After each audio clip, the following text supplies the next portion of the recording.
Do you have a child that needs help with a particular subject in school? Then I encourage you to check out ixl.com/Kirk. Do you have a child who is bored, who wants to work ahead? IXL gives you that flexibility. IXL is an online learning program that can be used by any student from K to 12. What I personally like about IXL is that your child can explore any topic in any grade level. And no matter your child's learning style or knowledge level, IXL has video tutorials and learning games to guide your child in the way they learn best while meeting them at their level. So whether your child needs extra help with a class or wants to work ahead, IXL provides the positive feedback our kids crave. Make an impact on your child's learning. Get IXL now. Calm Parenting Podcast listeners get an exclusive 20% off an IXL membership when you sign up today at IXL.com/Kirk. Visit IXL.com/Kirk to get the most effective learning program at the best price. Many of us have sensory kids, and I think they get that from us. That's why we live in Cozy Earth bamboo sheets, hoodies, pullovers, pajamas, and the new Bubble Cuddle blanket. Everyone in our extended family now sleeps under buttery, soft, temperature-regulating Cozy Earth bamboo sheets. You gotta try these. They're risk-free for 100 nights. Want a creative calming tool? Wrap your kids in the Cozy Earth Bubble Cuddle blanket. You can get 20% off now at CozyEarth.com with code CALM. I encourage you, I think your sensory kids will love the Kids Bamboo Waffle Knit Base Layer because it's kind of snug, but it's comfy and super soft against their skin. Just don't be surprised when it's all they wear, because I spend every day in my Cozy Earth bamboo hoodie and pullover. Head to CozyEarth.com, use my code CALM for 20% off best-selling sheets, towels, pajamas, and more. Let Cozy Earth know that we sent you. That's CozyEarth.com and code CALM for 20% off. So we had this vision of how family life was going to unfold. And then along came Casey and upended everything. And I wrestled against his nature at first and tried to change him because he made me uncomfortable. He was in some ways kind of inconvenient. Everything seemed like a fight, even the smallest things. And he challenged our most kind of deeply held beliefs. And I spent the first few years of his life trying to change him until I realized I was the one who needed to change. It was my own immaturity and inability to control myself, not Casey, that was the issue. Casey was merely a mirror, a reflection back to me in so many ways. And in that reflection, I had to come face to face with my own immaturity, my own faults, my own childhood, and how I was treated by my own dad. And it ultimately changed me as not only a dad, but as a person. And I'm grateful for that. Over the past 25 years working with parents of strong-willed kids, I have frequently walked moms and dads through the process of accepting the child they have been given on a deep level. It's a must. But part of that process can be grieving the child you didn't get. And in some ways, grieving your own childhood and how you were treated. Now, there's good news, because you know I'm a positive guy. That leads to healing your own childhood wounds, and it leads to an even deeper relationship with your own strong-willed child. But first, we have to understand these kids on a deep level. So that is what we're going to discuss on today's episode of the Calm Parenting Podcast. So welcome, this is Kirk Martin, founder of Celebrate Calm, and you can find us in our big fall sale at celebratecalm.com. So if you have a strong-willed child, this is how I would describe them in general. Strong-willed kids are usually bright, sometimes very bright. They're just not always academically motivated. So they use their intelligence to argue with you. They're like little cops, judges, and attorneys all wrapped into one. They often have this high need for order and justice. So they'll enforce rules on others, and they will not relent until you acknowledge that they are right. But then they'll find every loophole to exonerate themselves. It's partly immaturity, it's partly from a lack of confidence. Now, when these kids wake up in the morning, they have an agenda. They know what they like, they know what they don't like. And what they don't like is anything that you want them to do. So there are going to be power struggles over everything, and I mean everything. And you will want to say, if you would simply do what I ask you to do, you would be done in 7 minutes. But you'd rather argue with me for 7 hours or days or weeks or years and lose everything you own. But they don't care about consequences. You can tell them, hey, do not put your feet on that table or you will lose your screens for 3 days. And they'll tap that table with their toe and argue that their toe isn't their foot. See, they don't care about losing things. They don't want to lose their autonomy. They have to touch the hot stove. They want to learn the hard way. It's part of their DNA. They want to figure out things themselves, even if that makes it harder. And have you noticed this? They'll choose the harsh consequence over just doing it the easy way. These are kids with great critical thinking skills who can also see patterns. And seeing patterns is a superpower in life. It's what helps them excel at arguing, pushing your buttons, playing chess or checkers. They can do Minecraft in their sleep. They also know what you're going to say in an argument before you even say it. They can pick apart your inconsistencies.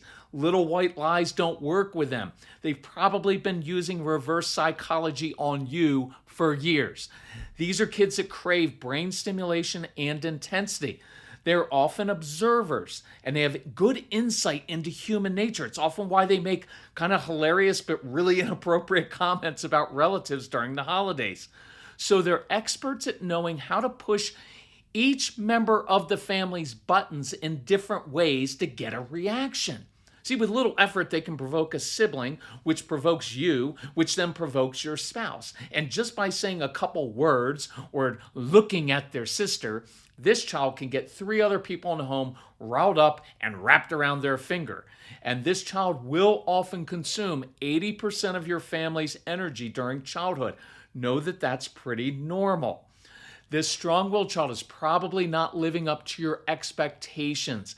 They often underperform academically, and you'll probably be tempted to repeat the following statements 1,000 times throughout their childhood. You know what? If you would just apply yourself, you would be capable of doing so much more. And the problem is that your child either is applying himself or herself and just needs some tools, or they simply don't care. You know what? If you would just do it the right way, meaning my way, it would be so much easier. And that won't work because your way is boring, stupid. Plus, it's your way, which means they have no ownership. And doing it the easy way is exactly opposite of how they want to do it. They want a challenge. These kids are often amazing for other people, just horrible for you.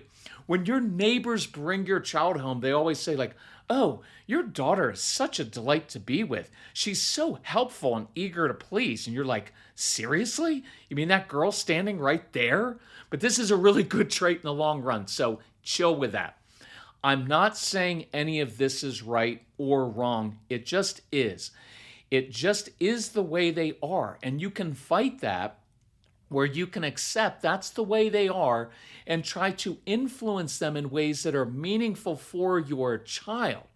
Or you just do the my way or highway approach and provoke constant confrontations because these kids are kind of like in constant fight or flight mode. If you become negative, it's instant shutdown. Push or lecture too much, they'll withdraw, shut down, or fight. But they won't back down. And once you create that power struggle, they are in it to win it, no matter what the consequence is to them. So you're going to have to be the one who calms the situation first. You're going to be the one who leads your child to a rational place before World War III erupts. Now, does this sound familiar? Good. Then it means you're not alone. We can give you some insight to change this relationship. Now, notice I didn't say to change this child. Our purpose is to develop a deep, trusting relationship so that your strong-willed child can count on you because they need that in life. That's what you really want. So for purposes of this episode, I want to focus on something else you can and must control, and that is your view of these kids. So think about this. Are you more of a rule follower or kind of a strong-willed person yourself? And here's why this is important. If you are a rule follower by nature, if you're just kind of generally compliant, then you are going to struggle with how you view our strong-willed kids. Because when someone tells you to do something, well, your instinct is, well, you just do it. But that's not how your kids think.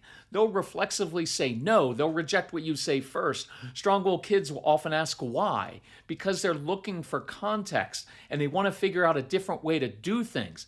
And you'll be tempted to label them as defiant, obstinate, and difficult like I did. But if you view your strong-willed child as kind of a rebellious, defiant, pig-headed, unmotivated kid, nothing you say or do will work. It will all backfire. Your child will resist you and shut down.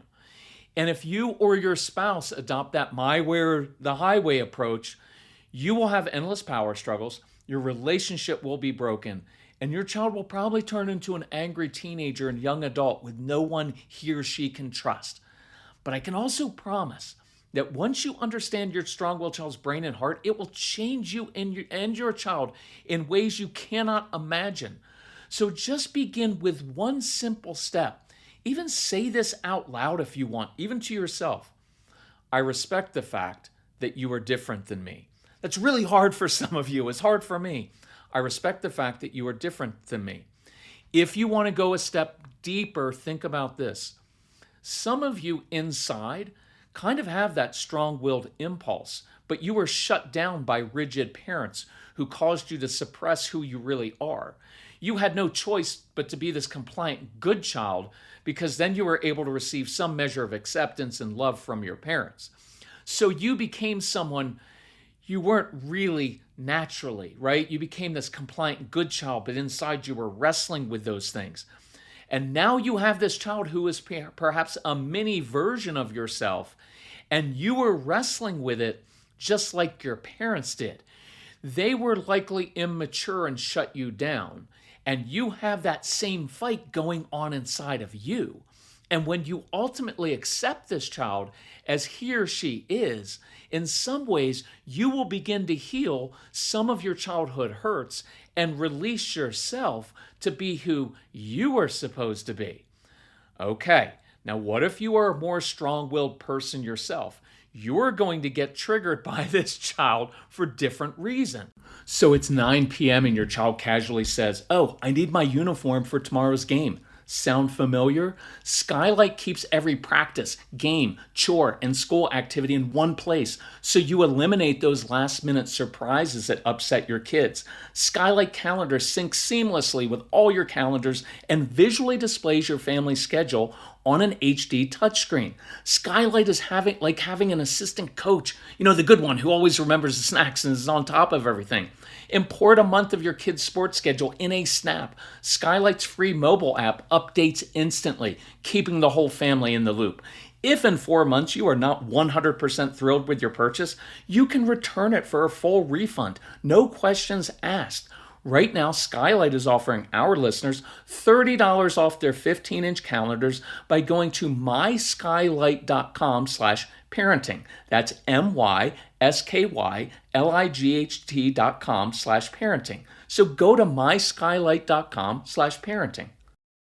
So this is really cool. I go to hungryroot.com/calm and I click our food preferences: carb conscious, less sugar, high protein, anti-inflammatory, and I immediately get 10 plus options. So I choose the tzatziki chicken bowl with quinoa, with 47 grams of protein. It takes 5 minutes to prepare. It's delicious. No wasted ingredients, no stress battling traffic and grocery store lines. That means more time to enjoy your kids and life. Hungry Root is like having your own personal shopper and nutritionist wrapped into one. They recommend healthy groceries and meals tailored to your family's tastes and nutrition preferences.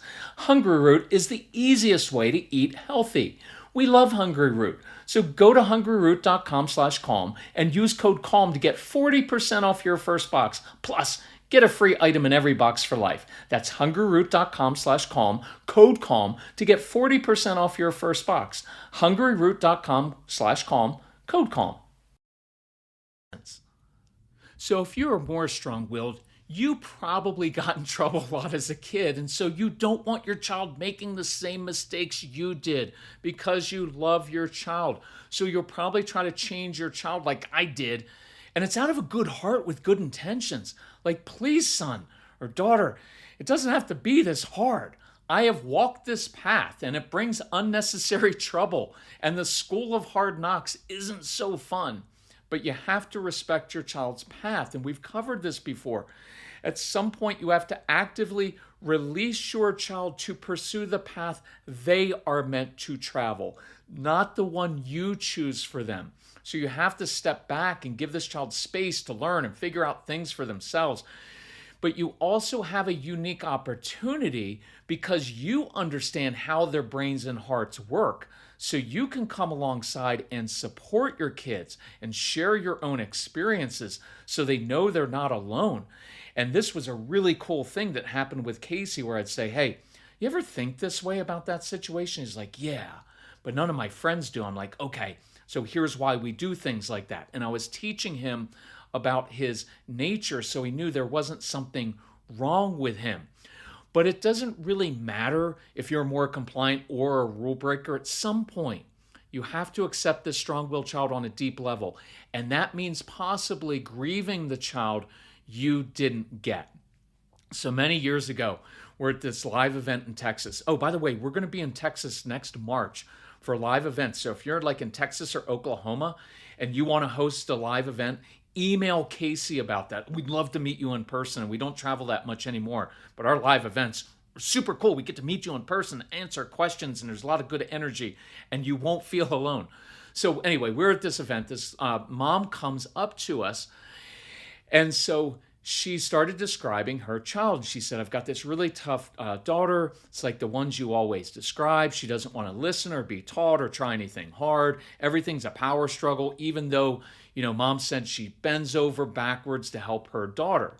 And the mom also shared that her daughter was behind on reading. So she's enrolled in this special intensive reading and tutoring program. She has to read something quickly for 40 seconds, then advance to the next level. The girl is frustrated. The tutor is frustrated. The mom is now in tears, wondering why it has to be so hard. But to me, it didn't sound like there was anything really wrong with her daughter. She's really creative, loves to draw and create things. She's got a big heart when she's not digging her heels in. And so I took a chance and I addressed the issue this way. And I hope this doesn't offend you. But back in the day when we were traveling, I was meeting so many people. Sometimes I get kind of a second or third sense about what was really happening. And so I told this mom, who's a really good mom, I was like, Mom, I think the first step is for you to reconcile with the daughter you have. You wanted a different daughter, a compliant, easy daughter who just did the right things. And now you have this challenging daughter. And in ways you don't like her. You even resent her for turning your life upside down. And I know this because for several years, I didn't really like my son, even though I loved him. But you're going to have to work on yourself first. Your daughter is not going to change until you do. You resent her because she makes you feel like you're not a good mother, like you did something wrong. Like if you were a better mother, your daughter wouldn't be struggling like this. But those are all lies, and you're going to have to overcome those thoughts. Because if you don't, you will never fully accept your daughter, and she'll know it. I want you to finish the grieving process. Write down on a piece of paper the kind of daughter you had pictured having. Make it detailed. What was she like? Then I want you to put that sheet of paper in an envelope and take it and bury it somewhere. You need to bury those thoughts and expectations. That's not the daughter you were given. And then you're going to write down all the amazing qualities your daughter has. And I want you to begin enjoying her. And this is when the mom began crying and saying, my daughter is such a free spirit. She's so creative. She brings so much joy to people. Last week, we took the day off and we went swimming and we had so much fun. And when she's around other people, there's just this joy that comes out. And I said, yes, that's what I want you to do. Enjoy her. Right now, you are spending all your time trying to fix everything that you perceive is wrong with her, and she's overwhelmed. That's why she can't focus for that long on reading. Now it's become work, a chore, a task, and it's no longer fun. So I want you to balance out our activities. Yeah, work on reading in school, but don't give up the art and fun and exploring just to learn. And you may need to ditch this special program. The lady running it is getting frustrated with your daughter. That will not work because your daughter will shut down and stop working. And you said before your daughter was learning while swinging on a swing. So go back to that informal, fun approach. Just read any book she wants while she's swinging on a swing. And so the mom nodded and kind of sniffled. And then I kind of had this image pop in my head, so I went with it. And I said, I picture your daughter happily drawing pictures and creating. I see you two walking into a retirement home and taking these pictures to seniors, and I see them smiling and encouraging your daughter, and she's beaming, and so are they, because older people love being around the energy of young children. And here's what I believe will happen. You will meet an older woman there, and she'll connect with your daughter, and she may even be a retired teacher. And I have this image in my head of this older woman patiently using her gifts to teach your daughter how to read, making it fun again. And your daughter will bring this lonely old woman a special joy, because that's who your daughter is, isn't it? She's this carefree spirit who brings people joy when she's allowed to.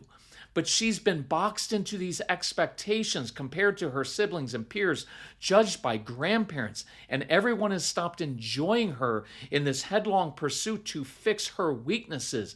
And meanwhile, her gifts begin to atrophy.